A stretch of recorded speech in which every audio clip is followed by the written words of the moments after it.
It says that despite the fact that we all fall to this rule, God, out of his generosity, gave us his son as a gift so that we can be taken out of that death portion into a portion of life. But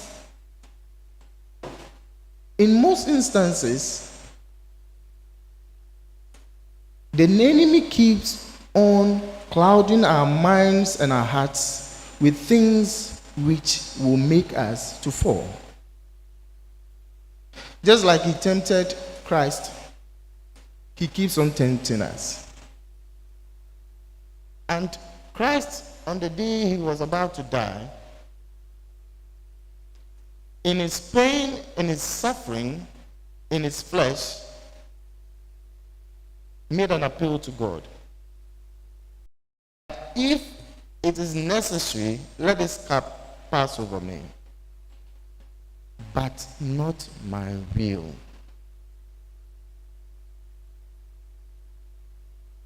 It is very necessary as Christians for us to understand that although all things are necessary, all things we have the liberty to do anything, it is not everything that is right for us.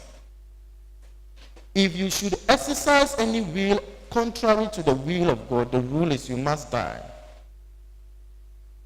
Now, for Christ to come into this world, he only came to establish one thing: to take off that shame, that Adamic shame that was upon humanity, so that he would clothe us with the glory of God. In the Old Testament, when you actually watch, if there is actually a video on YouTube on how they enact the sacrifices for forgiveness. Now, the person who has sinned puts his hand on the animal, and they pronounce judgment, the sins of the person on the animal. And the animal is killed, the blood is put on the altar, and the burnt is done.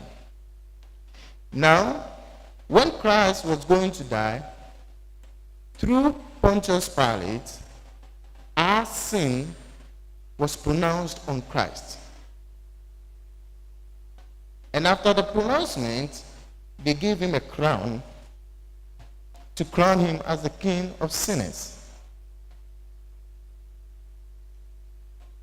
To make all things full,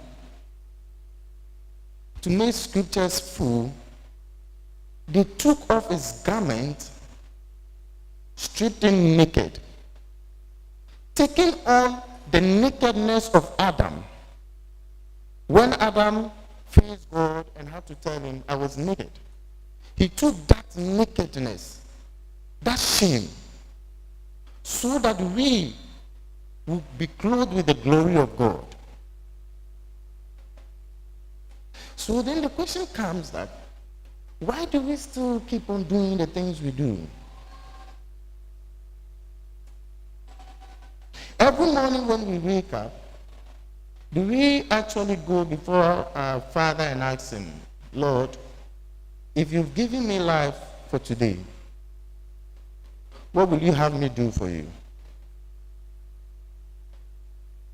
Or we wake up with our own plans, running helter-skelter, doing what we will.